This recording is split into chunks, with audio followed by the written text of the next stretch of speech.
বঙ্গ ও বিশ্ব সাহিত্যের কিছু রহস্য ও রোমাঞ্চকর গল্প নিয়ে সাজানো আমাদের এই বিশেষ উপস্থাপনা মিস্টিরিয়াস স্যাটারডে। আজকে মিস্টিরিয়াস স্যাটারডেতে আপনাদের জন্য নিয়ে এসেছি সৈয়দ মুস্তাফা সিরাজের লেখা পৈশাচিক। গল্পের সূত্রধার ও গল্প পাঠে নীল। শুরু হচ্ছে পৈশাচিক।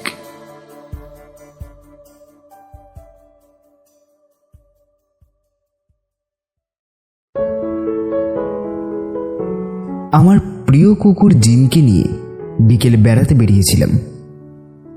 সাদা ঝাঁকড়া লোমে ঢাকা ছোট্ট এই প্রাণীটি বেজায় ভীত। কোনো দেশি কুকুর, এমনকি বিড়াল দেখলেও ঝটপট আমার কোলে উঠে পড়ে। তো মোল্লার দৌড় মসজিদের মতো আমার বিকেলের বেড়ানোর দৌড়ও খেলার মাঠ পেরিয়ে নদীর ধারে এক টুকরো ঘাসে ঢাকা জমি পর্যন্ত। নদীটাও ছোট, তার পাড় বরাবর ঘন জঙ্গল। ঘাসে ঢাকা জমিটায় গিয়ে জিমের সঙ্গে আমার লুকোচুরি খেলা শুরু হয়ে যায়। জিম এ খেলায় বেশ পটু। সেদিন জিমের লুকোচুরি খেলতে খেলতে রোদ ফুরিয়ে গেল। এবার বাড়ি ফেরার পালা। জিম একটা ঝোপের আড়ালে গা ঢাকা দিয়েছিল। রোজকার মতো ডাকলাম, জিম, আর নয়, চলে এসো, চলে এসো। কিন্তু অন্য দিনের মতো সে বেরিয়ে এলো না। বার কতক ডাকাডাকি করে ঝোপটার কাছে গেলাম। গিয়ে থমকে দাঁড়ালাম। আমাকে দেখা মাত্রই জিম দু পায়ে ভর করে অদ্ভুত ভঙ্গিতে দাঁড়ালো। তারপর গড় গড় শব্দে গর্জন করতে থাকলো। মুখে হিংস্র ভাব এবং কুতকুতে চোখ দুটো জল জল করছে। একটু অবাক হয়েছিলাম। জিম খুব নিরীহ শান্ত স্বভাবের কুকুর। তার এই চেহারা দেখব কল্পনাও করিনি। ধমক দিয়ে বললাম, কি হচ্ছে জিম?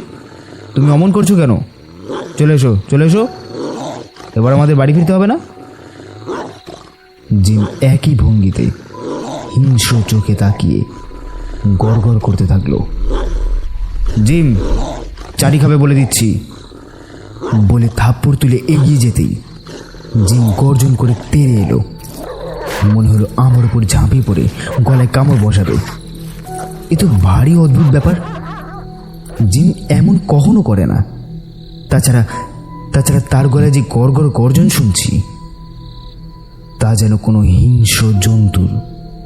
খুব ভয় পেয়ে গেলাম। হঠাৎ জিম পাগল হয়ে গেল নাকি?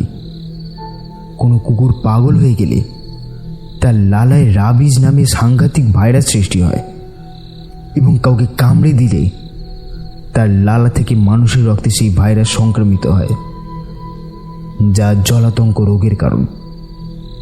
আতঙ্কে হতবুদ্ধি হয়ে পাশের নিচু গাছটা থেকে লম্বাটে একটা ডাল ভেঙে নিলাম।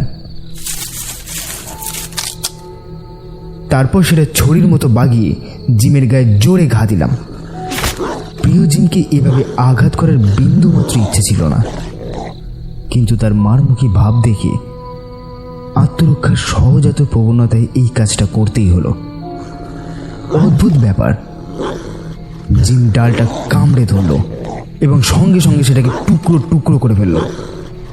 তারপর সেই গর্জন করে আগের মতো দু পায়ে হেঁটে আমার দিকে তেড়ে এলো। আমি আতঙ্কে দিশেহারা হয়ে দৌড়াতে থাকলাম।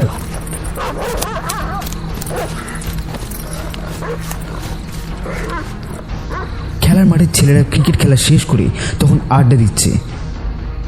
আবছা আঁধার ঘনিয়ে এসেছে। আমাকে দৌড়তে দেখে তারা উঠে দাঁড়িয়েছিল। হাঁপাতে হাঁপাতে অতি কষ্টে বললাম, জিম পাগল হয়ে গেছে, আমাকে তাড়া করে আসছে। একটা সাহসী ছেলে বলল, আপনার জিম? মানে আপনার এইটুকু কুকুরটা? তাই এতে এত ভয় পাওয়ার কি আছে? তাই তোরা হয়তো দেখি ব্যাটের ঘায়ে পাগলামি ঘুচিয়ে দেবো একবারে। ওরা ব্যাট তুলে হই হই করে এগিয়ে গেল।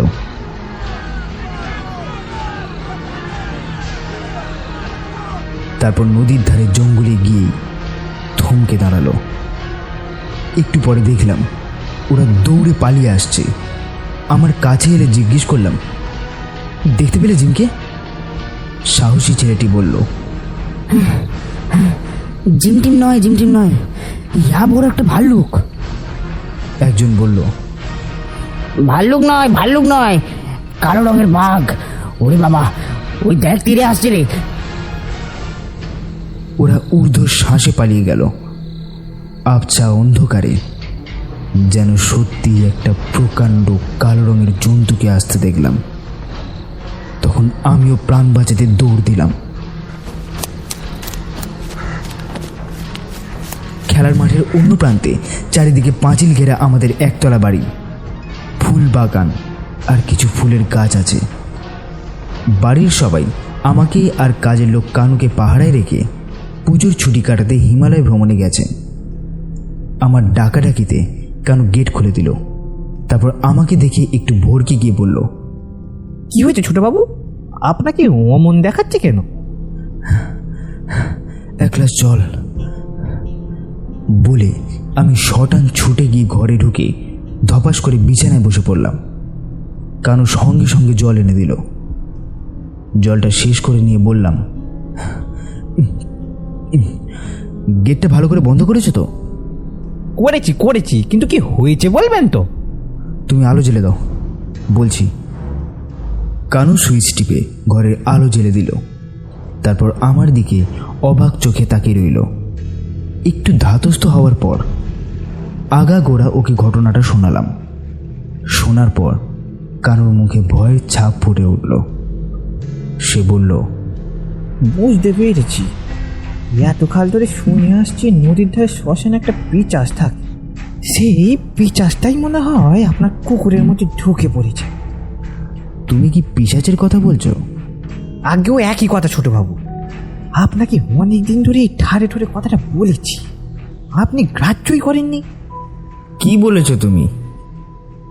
বলিনি নদীর ধারে সন্ধেবেলায় অমন করে একা দোকা বসে থাকবেন না, সূর্য ডোবার আগে চলে আসবেন। একটু ভেবে নিয়ে বললাম, পিশাচ টিশাচ নয় কানু। আমার ধারণা জিম হঠাৎ পাগলা কুকুর হয়ে গেছে। আগে প্রতি সপ্তাহে ভেটারনারি ডাক্তারের কাছে নিয়ে যেতাম, গত 2 সপ্তাহে যাইনি। সে যাই হোক, তুমি শিগগিরই এক পেয়ালা কড়া করে কফি আনো দেখি। কফি খেয়ে আমি ওই ডাক্তারের বাড়ি যাব। কানু গুম হয়ে চলে গেল। ভেটারনারি ডাক্তার অর্থাৎ পশু চিকিৎসক অতুল নন্দী বলেছিলেন, আপনি যা বলছেন তা যদি সত্যি হয় তাহলে বলবো এটা একটা অদ্ভুত কেস।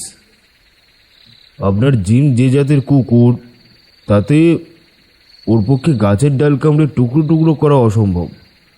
বরং এক কাজ করুন, দিনের বেলা মিউনিসিপ্যালিটিতে গিয়ে সব বলুন ওদের কুকুর ধরবার ব্যবস্থা আছে।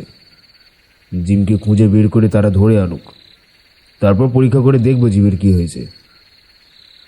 সে রাতে আমার ঘুম আসছিল না। জিম আমার পাশেই শুয়ে থাকে, সে নেই।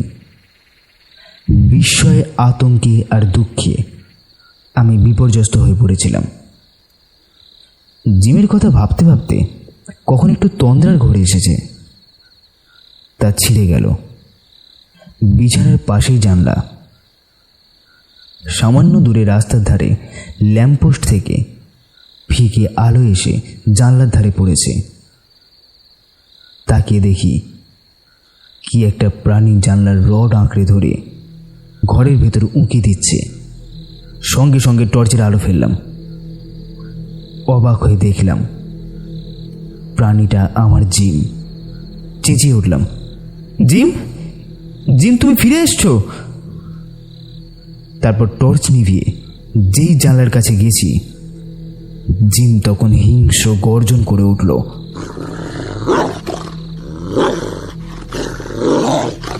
জানলার রডের ফাঁকে তার মুখ ভয়ঙ্কর দেখাচ্ছিল। চোখ দুটো তেমন অস্বাভাবিক জল জল করছিল। তখনই পিছিয়ে এসে ডাকলাম, কানু, কানু। পাশের ঘরে কানু সাড়া পাওয়া গেল। ছোটবাবু, কি হয়েছে? কি হয়েছে নাকি ছোটবাবু? জিম, জিম এসেছে। দরজায় ধাক্কা দিচ্ছিল কানু। দরজা খুলে দিতে সে থমকে দাঁড়ালো। তারপর সুইচ টিপে ঘরে আলো জ্বেলে দিল। সেই আলোয় যা দেখলাম তাতে আমার রক্ত ঠান্ডা হিম হয়ে গেল। জিম জানলার একটা রড কামড়ে বেঁকিয়ে দিয়েছে, এবার পাশের রডটা বেঁকানোর চেষ্টা করছে। নিমেষে বুঝলাম এই রডটা বাঁকাতে পারলেই জিম ঘরে ঢুকতে পারবে, তারপর আমার উপর ঝাঁপিয়ে পড়ে নির্ঘাত গলায় কামড় বসাবে। ব্যাপারটা কানুও টের পেয়েছিল।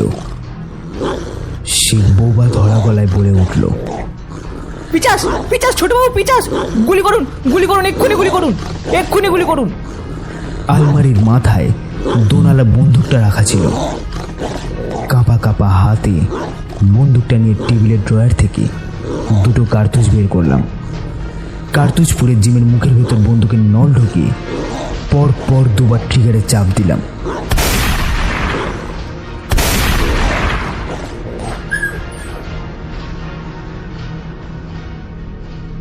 জিম ছিটকে পড়ল। বারুদের কটু গন্ধে ঘর ভরে গেল।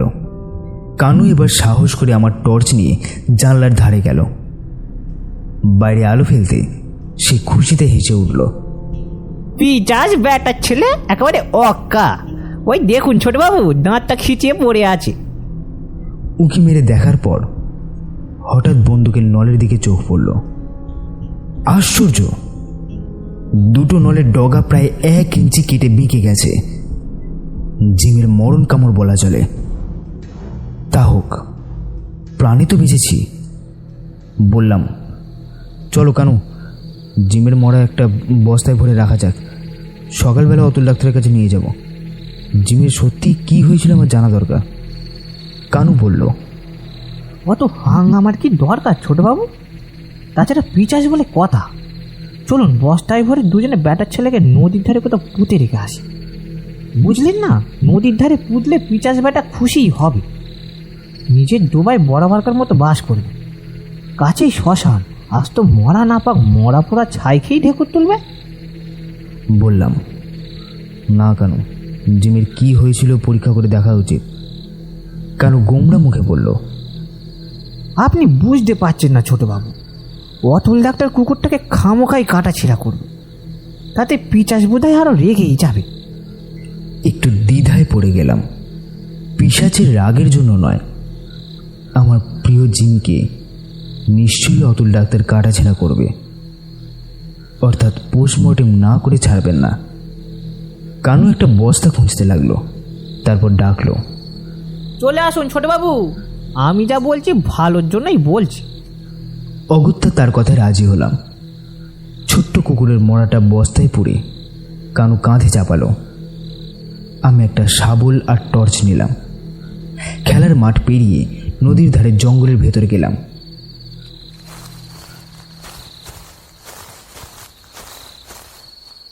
তখন কৃষ্ণপক্ষের এক ফালি চাঁদ জ্যোৎস্না ছড়াচ্ছে। আমার গা ছমছম করছিল অজানা ত্রাসে। বন্দুকটার নল একটু বেঁকে এবং ফেটে গেলেও সঙ্গে আনা উচিত ছিল। তবে কানু সাহসী লোক, পিশাচ সম্পর্কে সে যাই বলুক, দেখলাম পিশাচের ভয় এই মুহূর্তে তার নেই। নরম মাটি খুঁড়ে জিমের মরা বস্তা শুদ্ধ শিগগির এসে পুঁতে ফেলল। তারপর নদীর জলে হাত এবং শাবল রোগড়ে ধুয়ে এলো। বলল, আপদ গেল, চলুন ফেরা যাক তাহলে।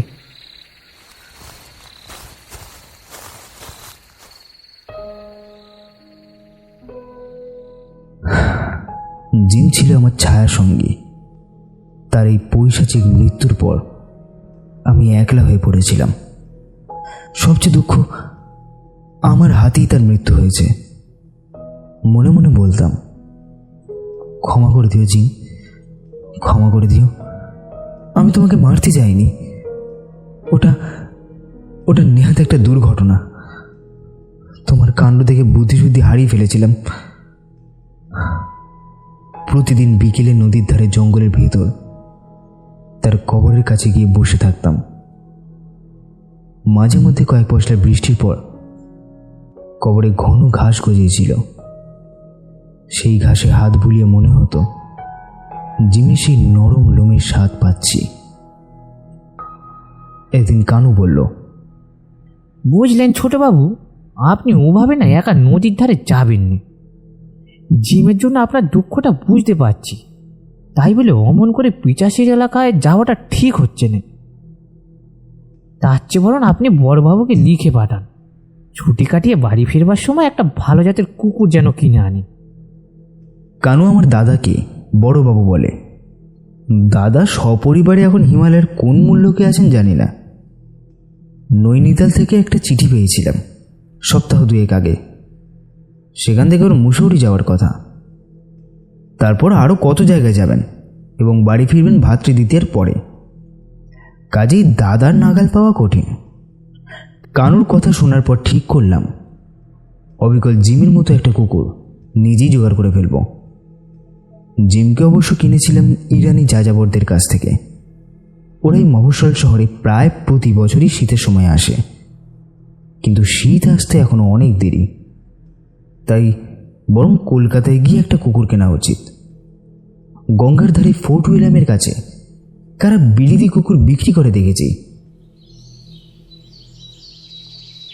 পরদিনই কলকাতায় গিয়ে অবিকল জিমের মতো দেখতে একটা কুকুর কিনে আনলাম। কুকুরওয়ালা আমার গরজ দেখে দাম হেঁকেছিল 1000 টাকা। 800 টাকায় রফা হয়েছিল। এই কুকুরটার বয়স জিমের চেয়ে কম। বেশ মিষ্টি চেহারা, তুলতুলে নরম শরীর, হাবভাবে বড্ড বেশি লাজুক। তবে এটা ওর ভদ্রতা। বিড়াল কিংবা দেশি কুকুর দেখলে ধমক দিতে ছাড়ে না। জিমের মতো অত ভীতুও নয়। জিমের স্মৃতি রাখতে ওর নামও দিলাম জিম। কয়েকদিনের তালিমে নতুন জিম পুরনো জিমই হয়ে উঠল। কারণ নিষেধ সত্ত্বেও ওকে নিয়ে আমি একদিন নদীর ধারে গেলাম। সত্যি বলতে কি, আমি পিশাচ টিশাচে বিশ্বাস করতে পারিনি। আমার ধারণা জিম কোনো অদ্ভুত রোগে আক্রান্ত হয়েছিল। মানুষের যেমন হিস্টেরিয়া হলে দেহের শক্তি বহুগুণ বেড়ে যায়, হয়তো কুকুরেরও তেমন হিস্টেরিয়া হয়। বিকেলে নদীর ধারে ঘাসের জমিতে নতুন জিমকে লুকোচুরি খেলা শেখাচ্ছিলাম। আমার ইশারায় সে একটা ঝোপের আড়ালে লুকোতে গেল।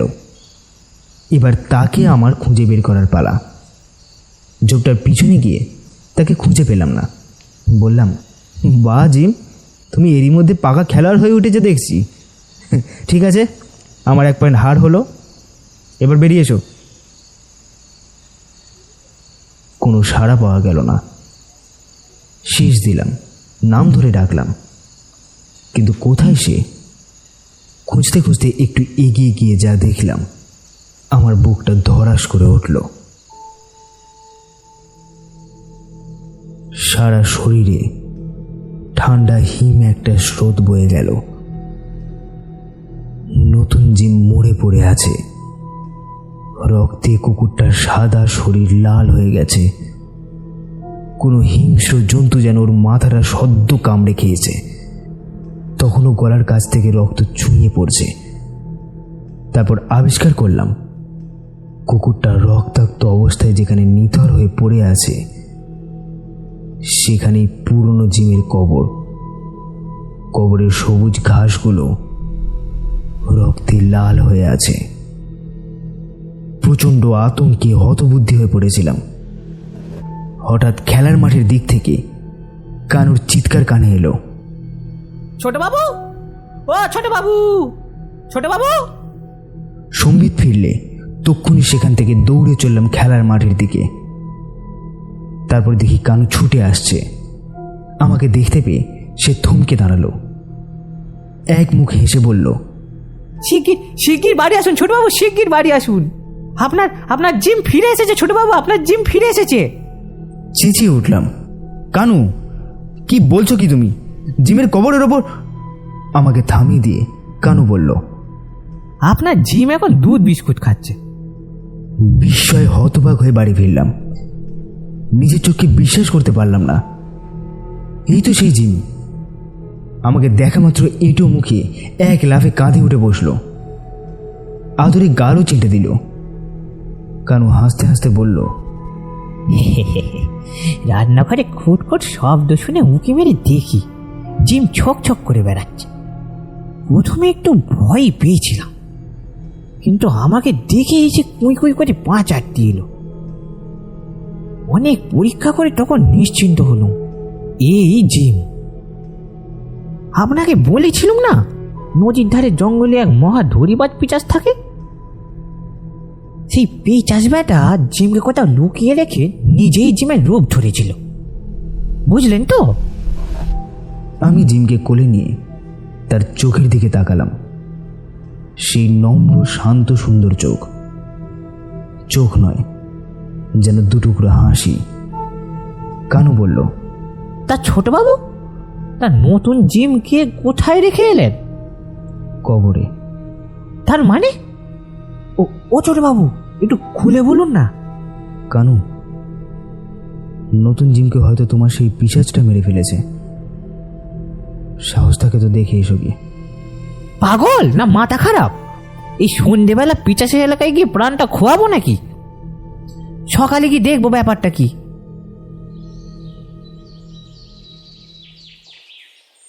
পরদিন সকালে কানুকে সঙ্গে নিয়ে নদীর ধারে গিয়েছিলাম। ঘটনাটা তাকে রাত্রেই বলেছিলাম। কানু একটা শাবল নিয়ে গিয়েছিল নতুন জিমকে কবর দেবে বলেই। জিমকে এই অভিযানের সঙ্গে নিয়ে তাকে চেনে আটকে রেখে গিয়েছিলাম। গিয়ে দেখি নতুন জিমের লাশটার কোনো পাত্তা নেই, তবে ঘাসে প্রচুর রক্ত জমাট বেঁধে আছে। হঠাৎ বললাম, আচ্ছা কানু, কবর খোঁড়ো তো। ওটার মধ্যে নিশ্চয়ই জিমের ছদ্মবেশী কোনো হিংস্র পাগলা কুকুরের হাড়গোড় আছে।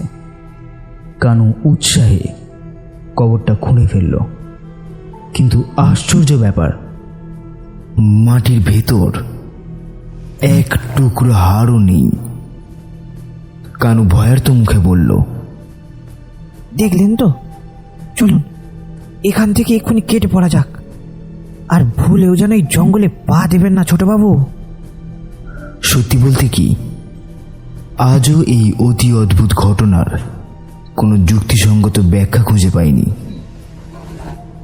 তবে একটা গুরুত্বপূর্ণ পয়েন্ট, জিমের ছদ্মবেশী হিংস্র প্রাণীটি দু পায়ে ভর করে দাঁড়িয়েছিল এবং ওই ভঙ্গিতেই সে আমার দিকে তেড়ে এসেছিল।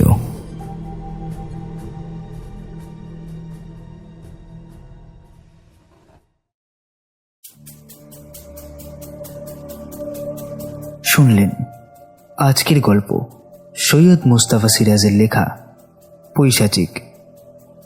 গল্পের সূত্রধর ও গল্প পাঠে নীল, কানুর চরিত্রে সুমন, সাহসী ছেলে ও ডাক্তারের চরিত্রে নীল, সাউন্ড এডিটিং ও পোস্টার ডিজাইনে নীল।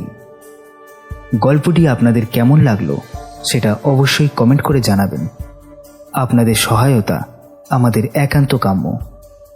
এরকম আরও নতুন নতুন রহস্য ও রোমাঞ্চকর গল্প শুনতে আমাদের চ্যানেলটি অবশ্যই সাবস্ক্রাইব করুন। ফিরে আসব প্রত্যেক শনিবার নানান ধরনের রোমাঞ্চকর গল্প নিয়ে। শুনতে থাকুন মিস্টেরিয়াস স্যাটারডে।